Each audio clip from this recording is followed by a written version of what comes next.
मरण कणिका ग्रंथ में इतनी सुंदर बात हमें बता रहे हैं। मरण कणिका ग्रंथ जानते हो कौन सा है?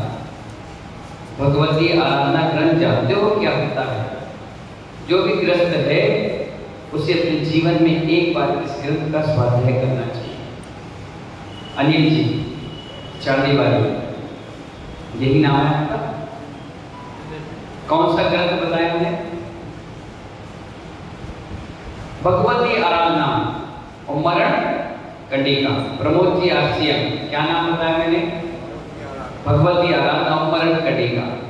जो भी व्यक्ति है उसे अपने जीवन में इस ग्रंथ का एक बार स्वाध्याय करना चाहिए, पढ़ना चाहिए।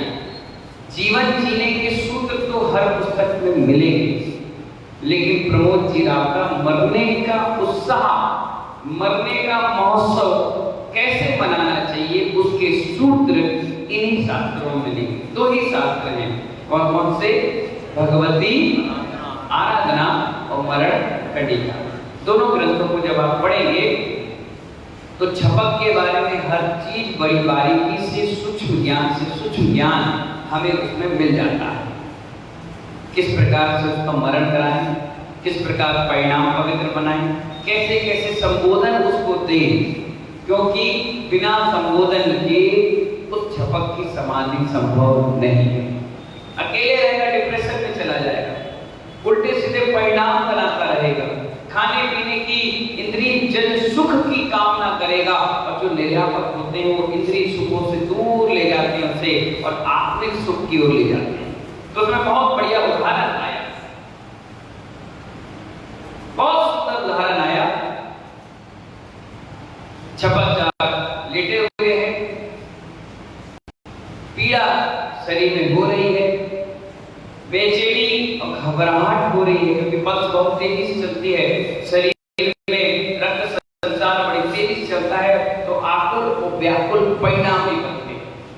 अब ये परिणाम चल रहे थे, उसी बीच एक छोटा सा उदाहरण आचार्य भगवत उसमें सुना रहे थे।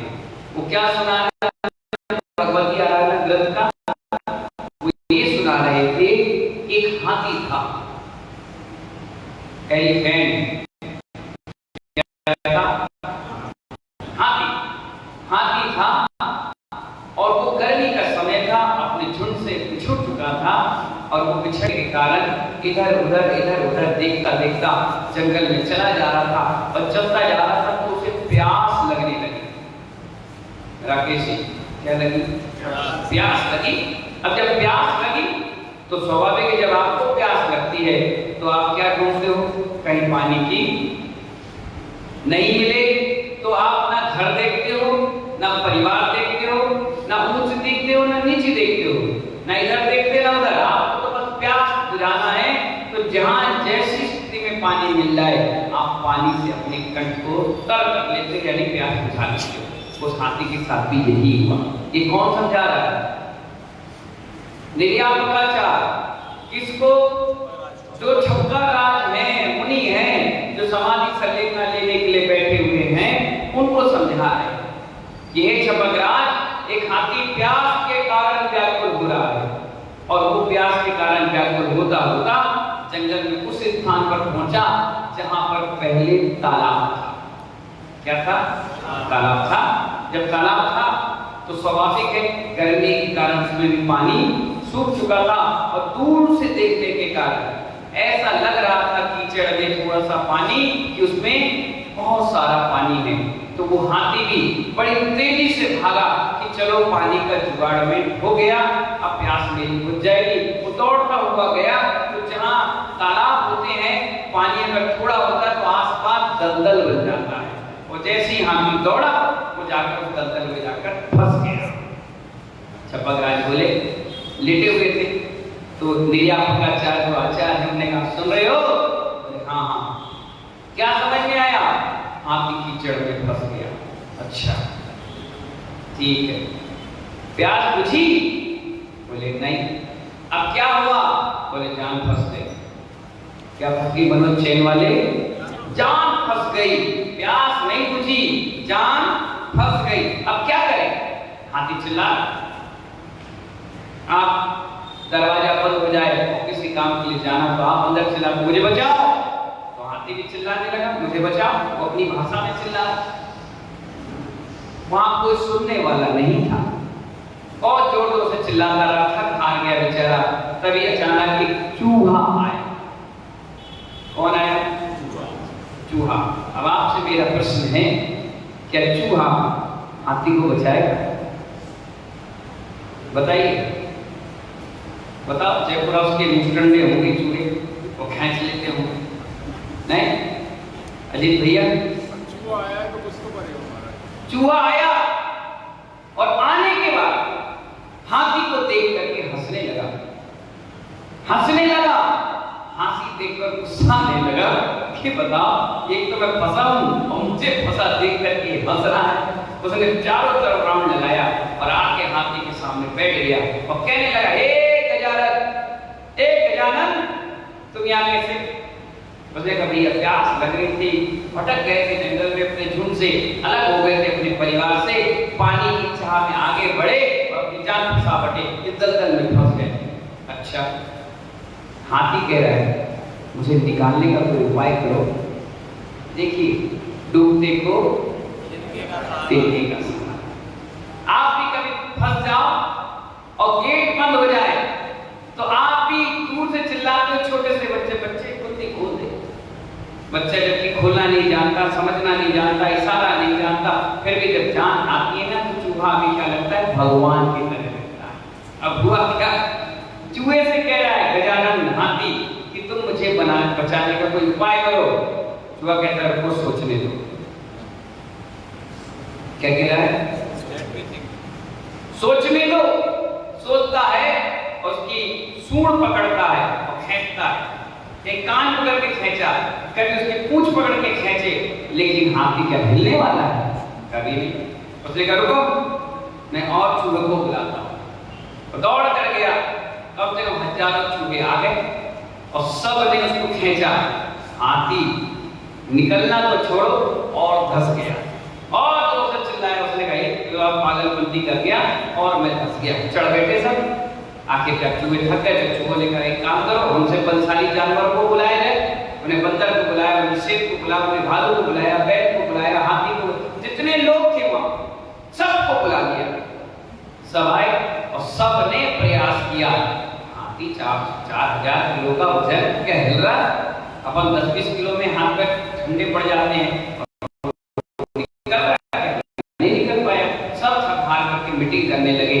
शेर बैठा, सब अपने आया तो इस हाथी को निकालने के लिए सब चुपचाप। बंदर बोला राजा साहब मैं आइडिया दूं। बोले बताओ। बोला कि काम करो, बगल में ही 20-25 किलोमीटर में हाथियों का बहुत बड़ा समूह मैंने देखा।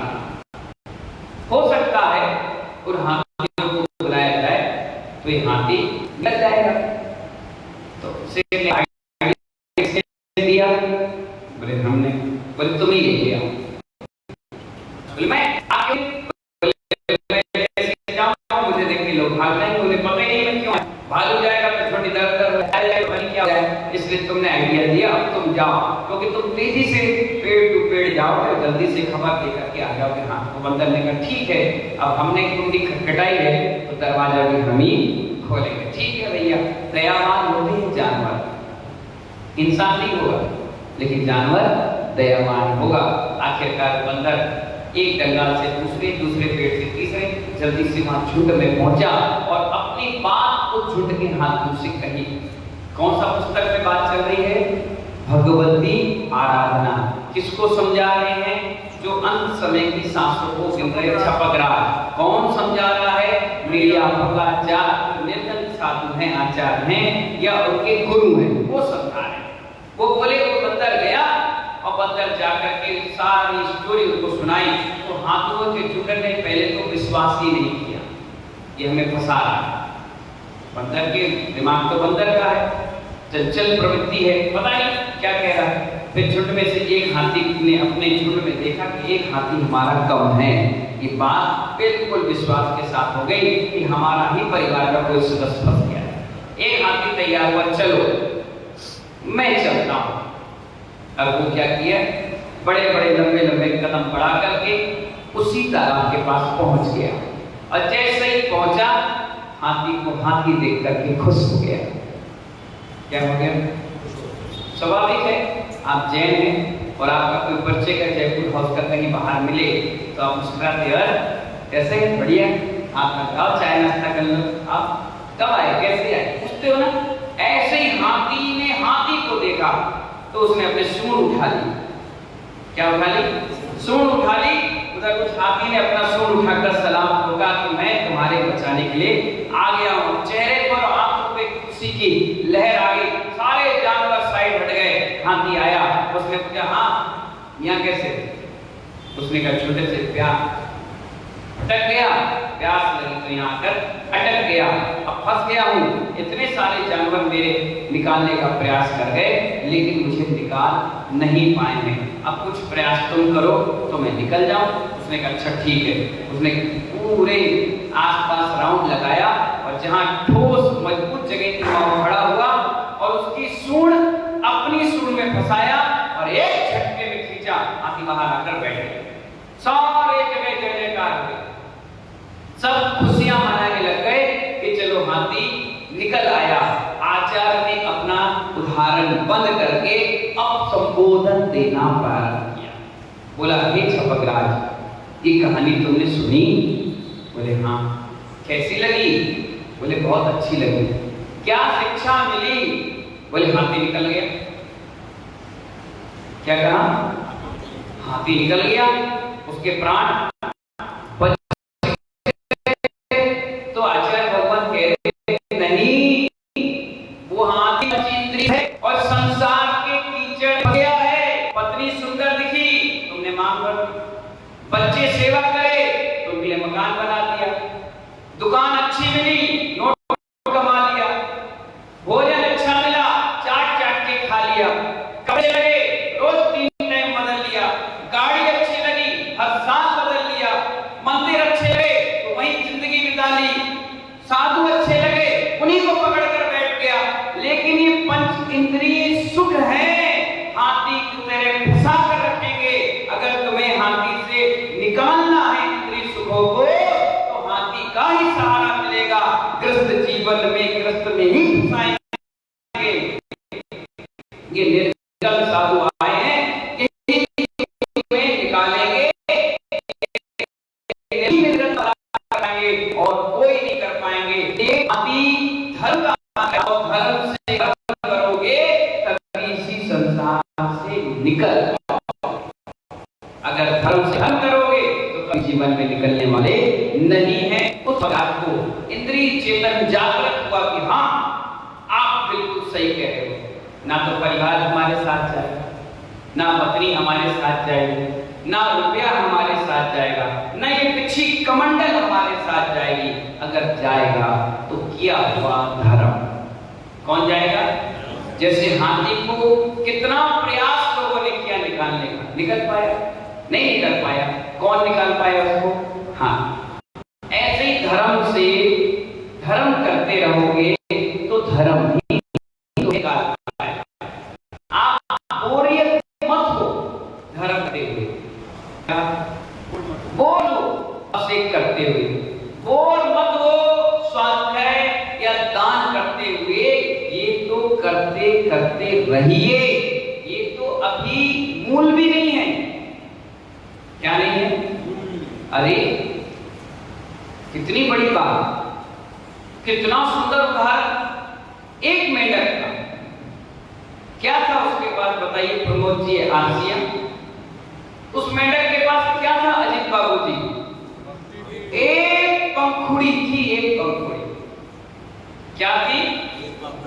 और तुम्हारे पास चांदी के बादाम,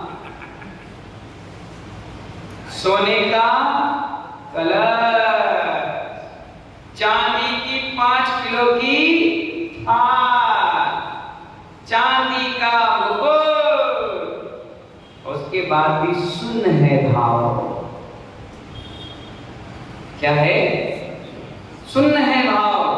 इसीलिए चांदी का मुकुट, सोने के नेकलेस,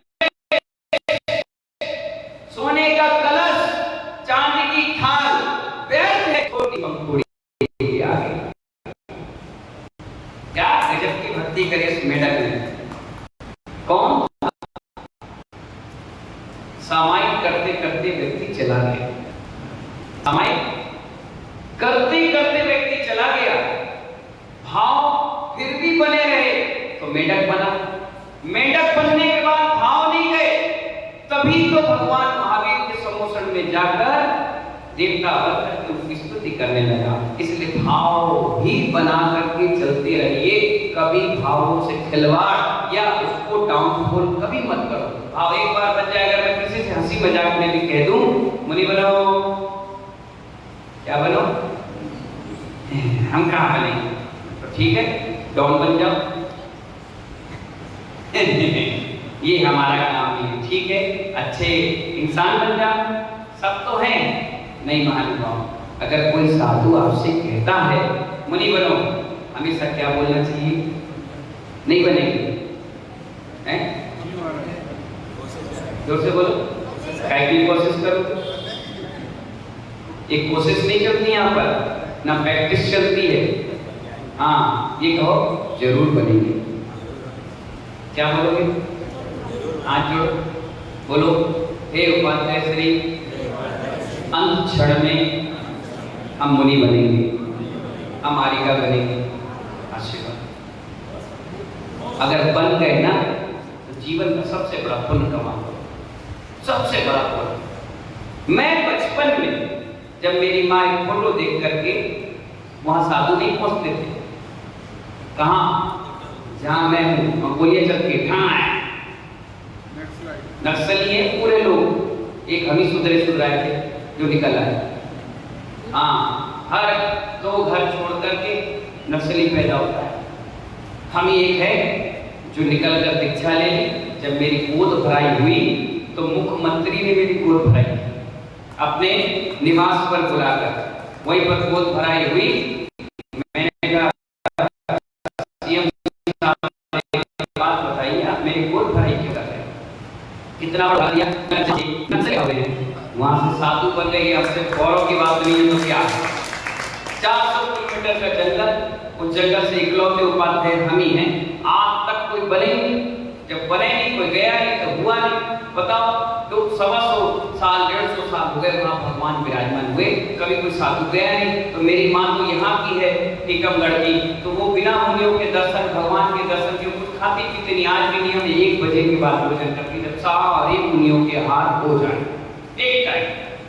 अब आप देखिए फोटो को देखकर वही अर्घ चढ़ाकर नियम से करी, तो मैंने कहा ये तो नकली है, असली देखो महाराज। और मैं चट्टी खड़ा हो गया, मैंने देखो छोटा सा था मैं 8-9 साल का, देखो महाराज जी, देखो महाराज जी, और एक डोल ली और झाड़ू, मैंने देखो महाराज जी आ गए। पागल है, ऐसे कोई महाराज बनते हैं?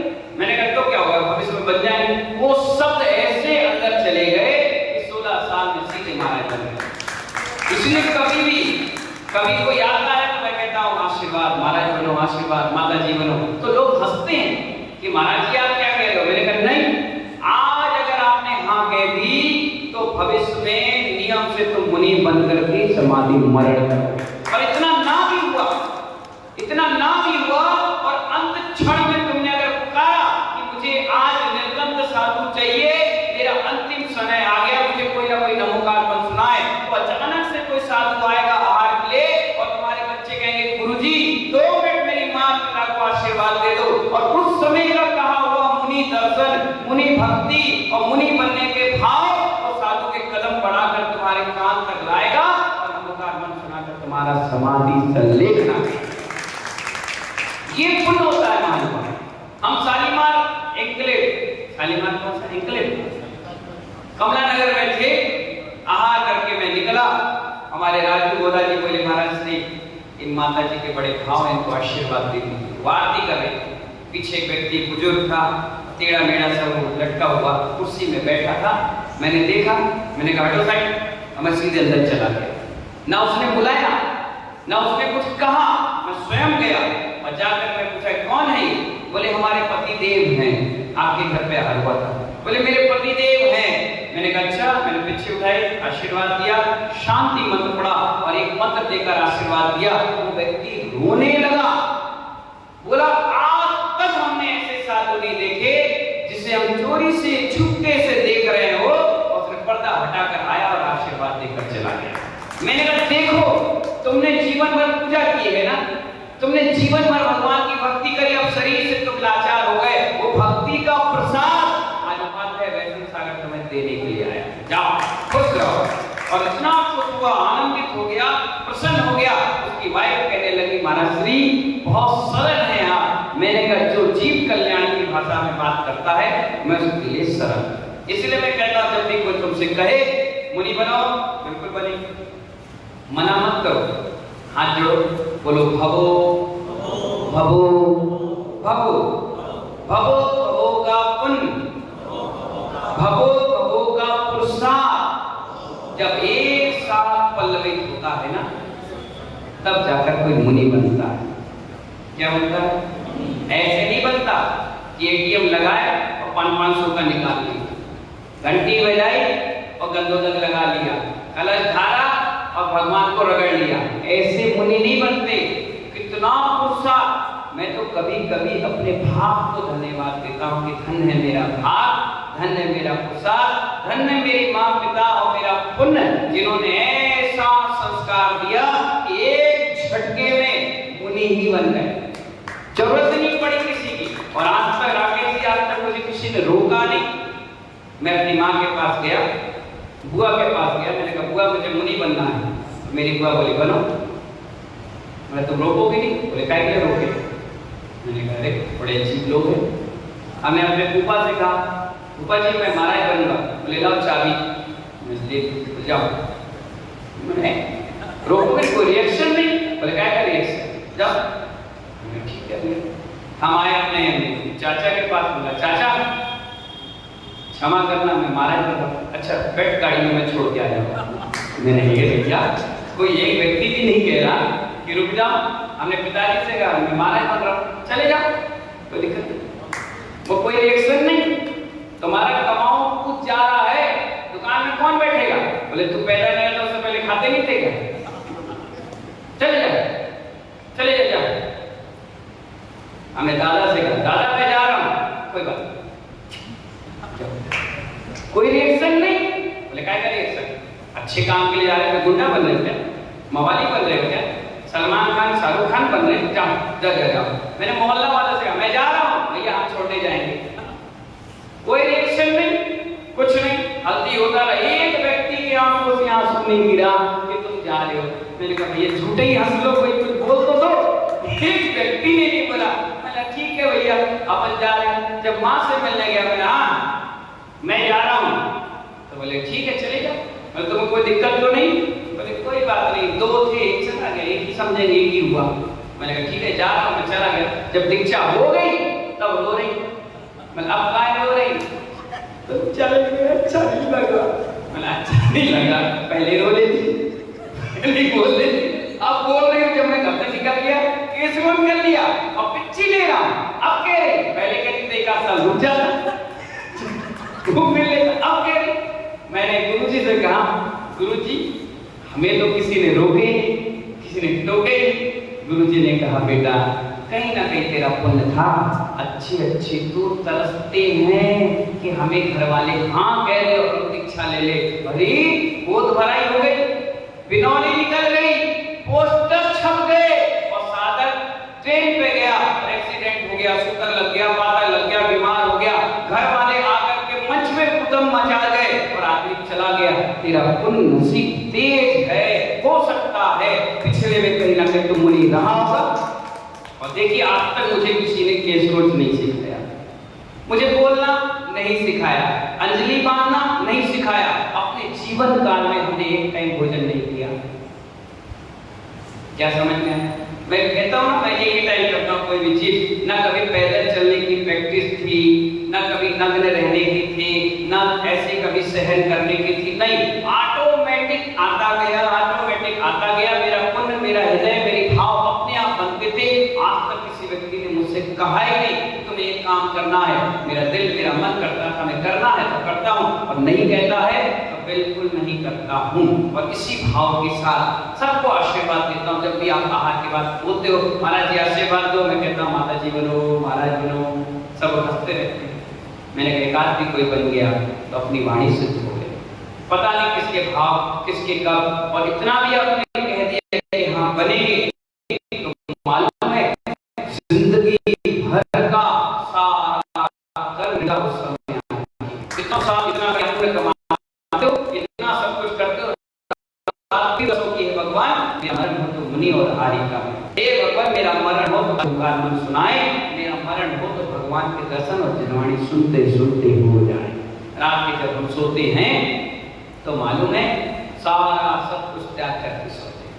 हे प्रभु इस शरीर हमारा नहीं, रात के कोई अचानक अचानक कोई बिगड़ जाए,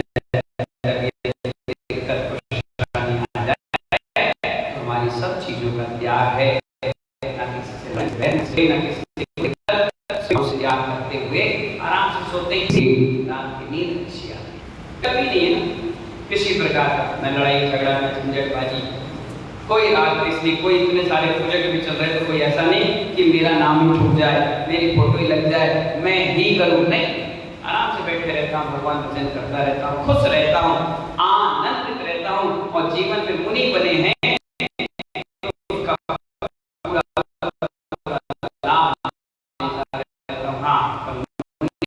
बने हैं जीवन का आनंद ले लो, और देख के क्यों कैसी बात करना है, चौका ना लगाना है, हम इसलिए इतनी तेजी से बढ़ा रहे हैं कि उन अंत तक काम आए। जैसे इनको हम मिल गए, हमें भी कोई ऐसा मिल जाए जो अपनी गोदी में सिर रखकर प्यार से माँ जिनवाणी का स्वाध्याय सुनाते सुनाते इस तन से अपनी आत्मा को जुदा कर, ऐसा कुछ ना कुछ अच्छा हो जाए, अच्छे निर्यापक मिल जाए, भगवान से इसी शांतिनाथ भगवान से भक्ति आराधना। और मुझे सपने और कुछ नहीं आते, कोई पूछता है महाराज जी आपको सपने क्या आते बताओ, तो मुझे सपने क्या आते मालूम, आज तक कितने साल हो गए, 24 साल से ज्यादा हो गए इस मार्ग पर आए हुए, आज तक माँ नहीं दिखी मुझे सपने में, पिता नहीं दिखे कभी सपने में, दादा परदादा दादी चाची परिवार कुछ नहीं दिखा, रुपया पैसा भी नहीं दिखा, और ना कभी कृष्ण के जीवन के कोई सपने, दोस्त यार मित्र कुछ नहीं, ना कभी खाने के सपने आए, कभी जीवन में नहीं आए। क्या है मालूम है, या तो भगवान को सूरमत देते हुए आए, संस्कार करते हुए आए, या सामायिक और ध्यान में बीता हुआ समय आया, इसके अलावा मुझे कभी कोई सपने नहीं। आप लोगों को सपने आते, इसको मार दिया, उसको पीट दिया, भूख लगी खा लिया, कमा लिया, ये काम करना वो काम करना, कभी इस माइंड में रहे नहीं, बिल्कुल नीट एंड क्लीन रहा। इसलिए कभी भी मुझे रात्रि के जागरण के जो उल्टे से सपने आते हैं, सपनों में वो कोई आए नहीं, कभी भी कोई चीज आए नहीं, तो बिल्कुल शांत चित्त ध्यान अध्ययन इसी में समय बीत जाता है 24 घंटे में, तो कोई चीज है ही नहीं। इसीलिए नीट एंड क्लीन रहते हैं, पुण्य का ग्राफ बढ़ रहा है, शुभ भाव रखते हैं, जो आता है सबको आशीर्वाद देते हैं, सबका भला हो, बस अपना काम चलता जाता है। इसीलिए छपक राज को संबोधन दे रहे हैं आचार्य कि हाथी से हाथी निकला, ऐसे धर्म करते रहो, धर्म में बोरियत मत लाओ, उदासीनता मत लाओ, और किसी प्रकार का लचरपन ना लाएं, उत्साह करें। आज एक तरफ चढ़ाई तो कल दो तरफ चढ़ाने के भाव रखो, आज एक गोली ली कल 2 लेने के रखो, कल 3 बार स्वाध्याय किया 4 बार करने का रखो। और कंपटीशन होना चाहिए धर्म करने के लिए, जैसे दुकान प्रॉपर्टी खरीदने का होता है, बच्चे पैदा और शादी करने का होता है उत्साह, उससे कहीं ज्यादा आनंद भगवान की भक्ति और आराधना